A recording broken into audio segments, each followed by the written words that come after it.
Nararamdaman mo ba ang mabilis na pagkapagod kahit wala ka namang ginagawa? O may biglaan ka bang nakitang pagbabago sa iyong katawan na hindi mo maipaliwanag?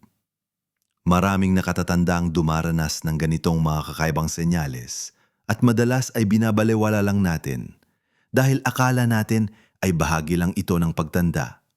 Ngunit minsan, ang mga maliliit na pagbabagong ito ang siyang babala na ibinibigay sa atin ng ating katawan na may mas malaking problemang nakatago. Para sa ating mga senior, bawat senyales ay mahalaga. Hindi ito tungkol sa pagiging malapit na sa dulo ng ating buhay, kundi tungkol sa pagiging handa, pagiging mulat, at pagkuha ng tamang impormasyon upang manatili tayong malusog at masigla hanggat maaari. Narinig mo na ba ang mga babala ng mga doktor tungkol sa mga hindi inaasahang senyales ng katawan?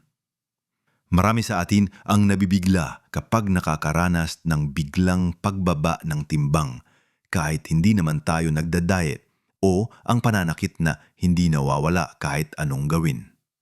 Ito ang mga bagay na minsan ay itinuturing nating normal para sa ating edad, pero ang totoo may malalim na dahilan ang mga ito. Ang masakit na katotohanan ay marami sa atin ang nagkakasakit nang hindi man lang natin alam na may binabala na pala ang ating katawan. Ang sikreto ay ang pag-unawa sa mga senyales na ito at ang paggawa ng agaran aksyon. Sa video na ito, tatalakayin natin ang 5 hindi inaasahang senyales sa ating katawan na binalaan ng mga doktor na dapat nating bantayan at kung ano ang maaari nating gawin tungkol dito. Huwag kang alis, manatili ka hanggang sa dulo dahil mayroon akong ibabahagi na makakapagbigay linaw at marahil ay makakapagligtas pa sa iyo. Ngayon, dumako naman tayo sa unang senyales na dapat nating bantayan at ito ay ang pagkapagod o panghihina na hindi mo maipaliwanag. Alam ko, sasabihin mo, normal lang mapagod sa edad ko at tama ka naman, natural lang na mas madaling mapagod habang tumatanda. Pero merong pagkakaiba ang normal na pagkapagod pagkatapos ng isang abalang araw at ang pagkapagod na dumarating ng walang dahilan kahit hindi ka naman napapagod o pagkatapos mo makapagpahinga ng sapat. Isipin mo, dati kaya mo pang maglakad-lakad sa parke, magtanim ng halaman o maglinis ng bahay nang hindi gaanong napapagod. Ngayon, pagkatapos mo maglakad ng ilang hakbang lang o kahit pagkatapos mo lang maghugas ng plato ay pakiramdam mo ay parang naubos na ang iyong enerhiya. Para kang kinapos ng hininga o parang bigla kang nanghina at kailangan mo ng umupo o humiga. Ito ang pagkapagod na dapat nating bigyan ng pansin. Hindi ito ordinaryong pagkapagod na nawawala pagkatapos mong matulog. Ito ay pagkapagod na persistent, ibig sabihin ay palagian at nakakaapekto sa iyong pang-araw-araw na gawain. Halimbawa, kung dati ay kinakaya mo magluto para sa buong pamilya, ngayon ay hirap ka nang mabalat lang ng patatas. O dati, masaya ka pang naglalakad sa palengke para mamili, ngayon ay mas gusto mo nang umupo lang sa bahay dahil pakiramdam mo ay wala kang lakas.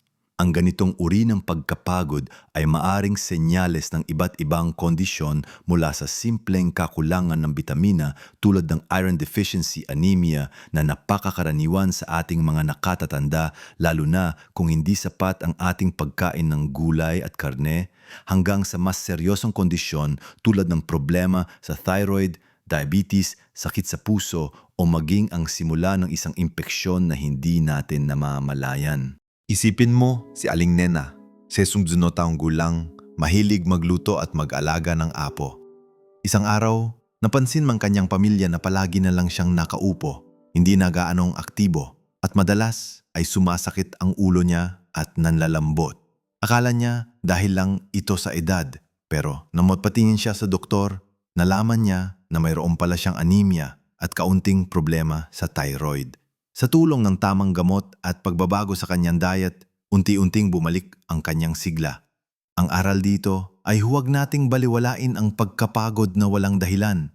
Ang ating katawan ay nagbibigay ng babala. Kung nakakaranas ka ng ganitong uri ng pagkapagod, Mahalaga na kumonsulta ka agad sa doktor. Maaari siyang magrekomenda ng mga blood test upang malaman kung ano ang sanhi. Maaring kailangan mo lang ng supplements, pagbabago sa diet o mas matinding pahinga. Bukod sa pagkonsulta sa doktor, mayroon din tayong magagawa sa ating pang-araw-araw na buhay. Siguraduhin na sapat ang iyong tulog at regular ang oras ng iyong pagtulog at paggising. Iwasan ang pag-inom ng kape o tsaa bago matulog. Kumain ng masustansiyang pagkain, lalo na ang mga mayaman sa iron tulad ng malabay na gulay at lean meats kung pinapayagan ng iyong doktor.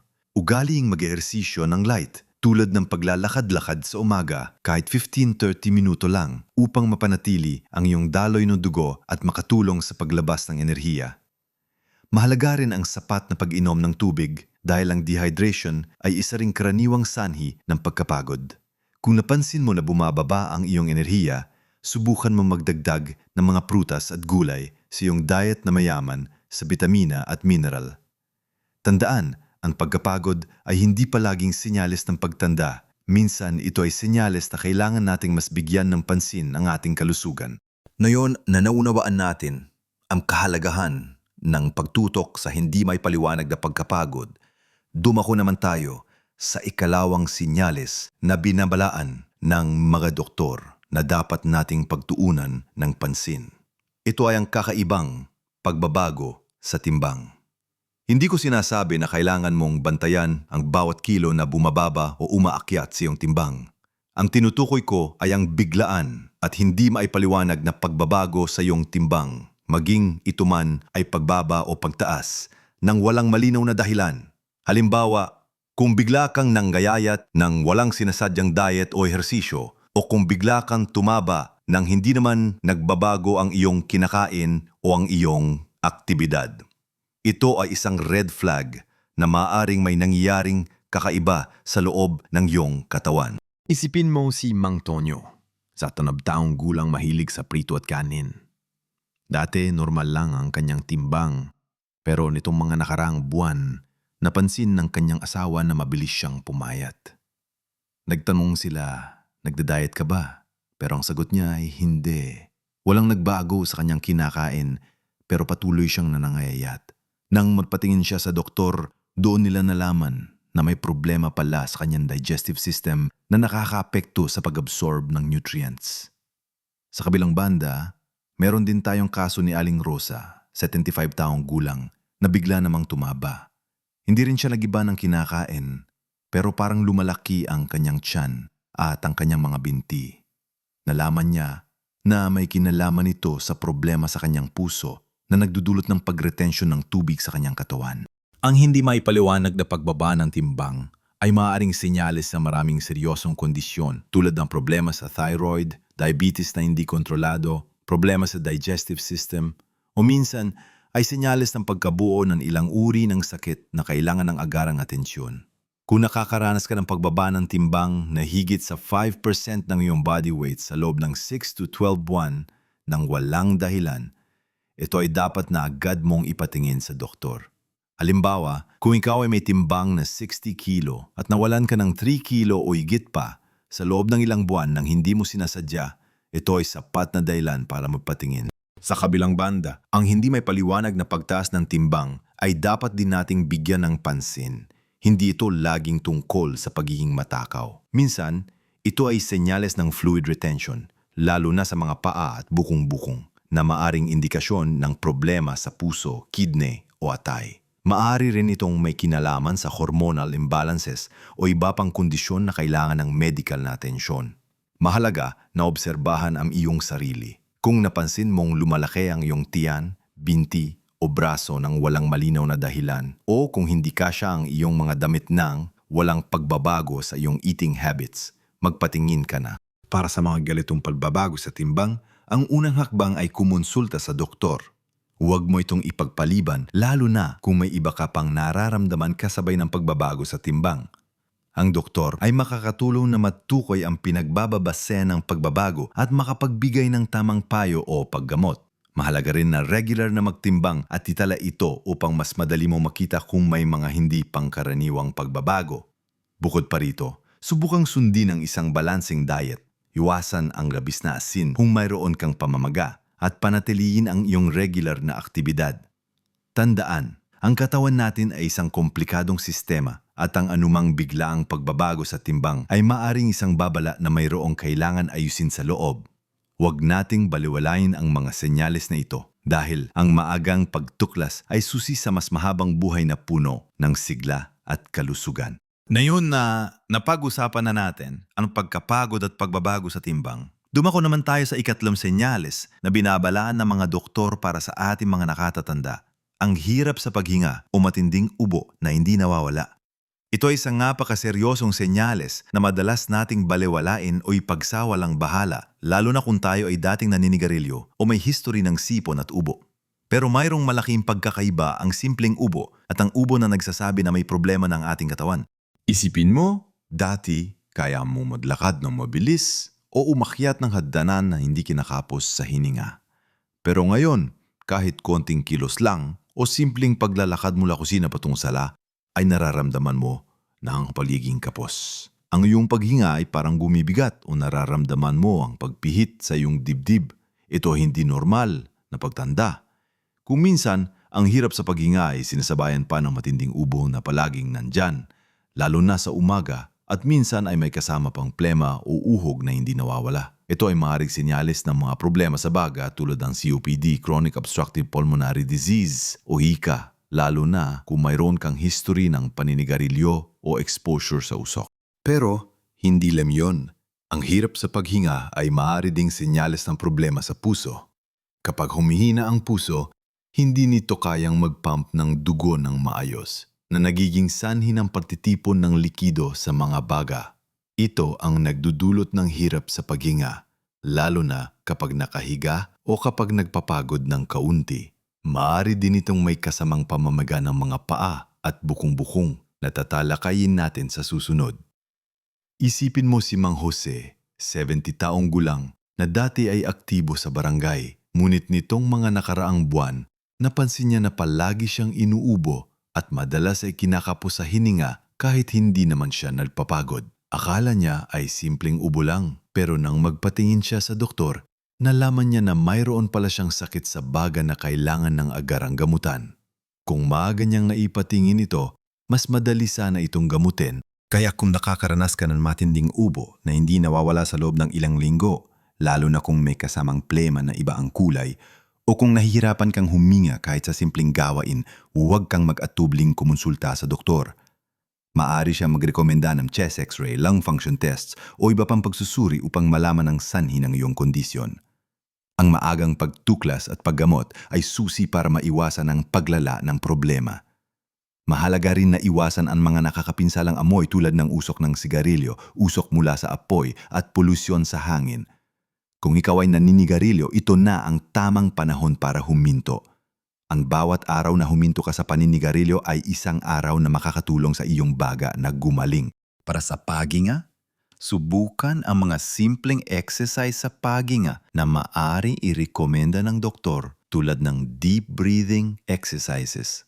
Makakatulong din ang pagpapanatili ng malinis na kapaligiran sa bahay at pag-iwas sa mga allergens kung ikaw ay sensitibo sa alikabok o molds. Tandaan, ang ating baga at puso ay mahalagang bahagi ng ating katawan at ang anumang babala mula sa kanila ay dapat nating seryosohin. Ang hirap sa paghinga at matinding ubo ay hindi dapat ituring na normal lang sa pagtanda. Ito ay mga senyales na nagsasabing kailangan mong bigyan ng atensyon ang iyong kalusugan. Ngayon, dumako naman tayo sa ika-4 na senyales na binabalaan ng mga doktor na dapat nating bantayan. Ang pagbabago sa pag-iisip o memorya na higit pa sa normal na pagkalimot. Alam natin na habang tumatanda tayo, normal lang na makalimot tayo paminsan-minsan. Maaring makalimutan mo kung saan mo nilagay ang iyong susi o ang pangalan ng isang kakilala na matagal mo nang hindi nakikita. Ito ay bahagi ng natural na proseso ng pagtanda. Ngunit merong malaking pagkakaiba sa simpleng pagkalimot at sa pagbabago sa pag-iisip na nakakapekto na sa iyong pang-araw-araw na buhay. Isipin mo, dati kaya mong magplano ng mga bagay, mag-budget o mag-navigate sa mga lugar na pamilyar ka.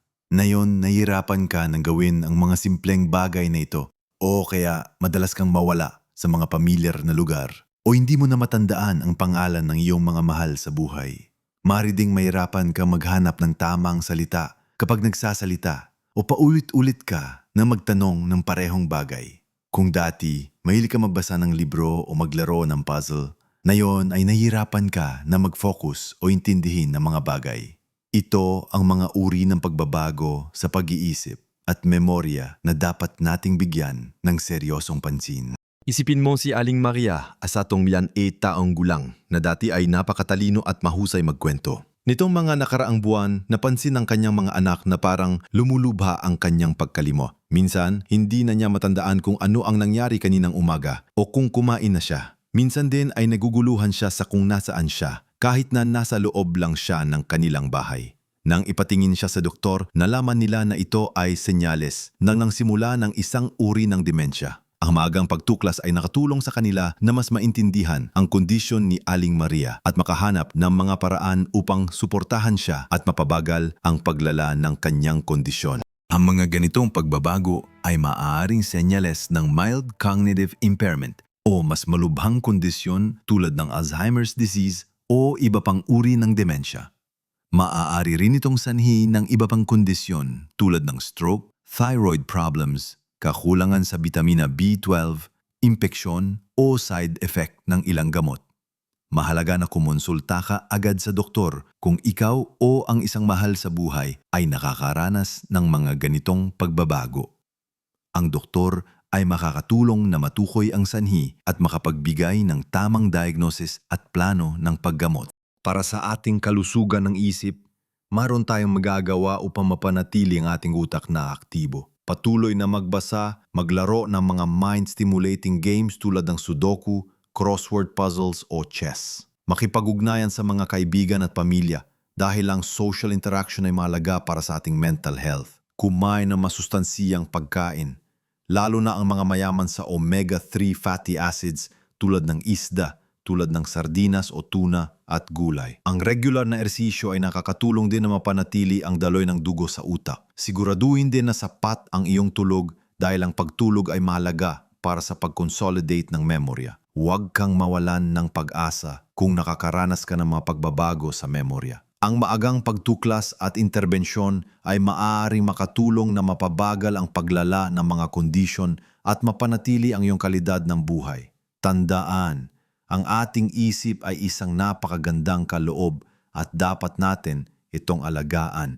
Sa ating paglalakbay sa pag-unawa sa mga hindi inaasahang senyales ng ating katawan, dumako na tayo sa ikalimang senyales na binabalaan ng mga doktor na dapat nating bantayan. Ang pamamaga ng mga paa, bukong-bukong o binti. Maraming nakatatanda ang dumaranas nito at madalas ay iniisip natin na ito ay dahil lang sa matagal na pagtayo o paglakad.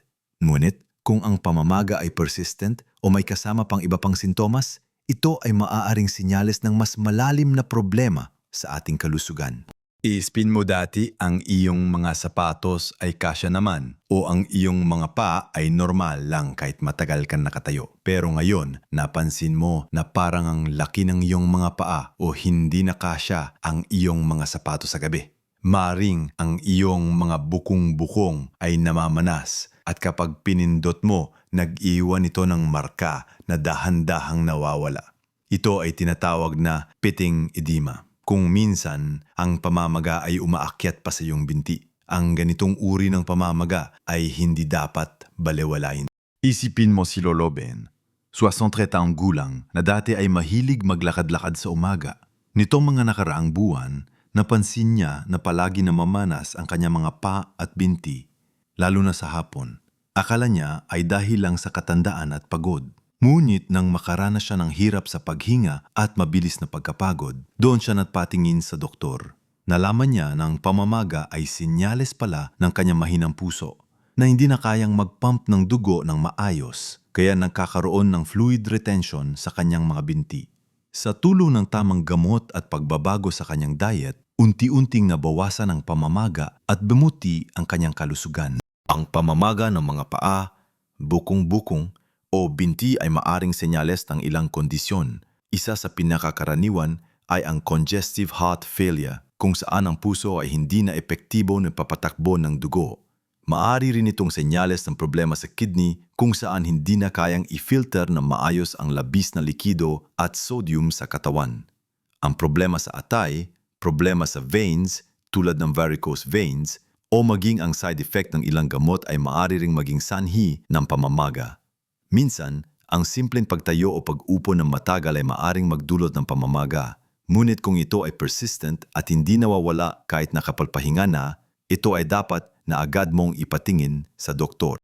Kaya kung nakakaranas ka ng pamamaga na hindi nawawala, lalo na kung may kasama pang hirap sa paghinga, pagkapagod o pagbabago sa paghihi, huwag kang mag-atubiling kumonsulta sa doktor. Maaari siyang magrekomenda ng mga blood tests, urine tests o maging electrocardiogram, ECG upang malaman ang sanhi ng pamamaga.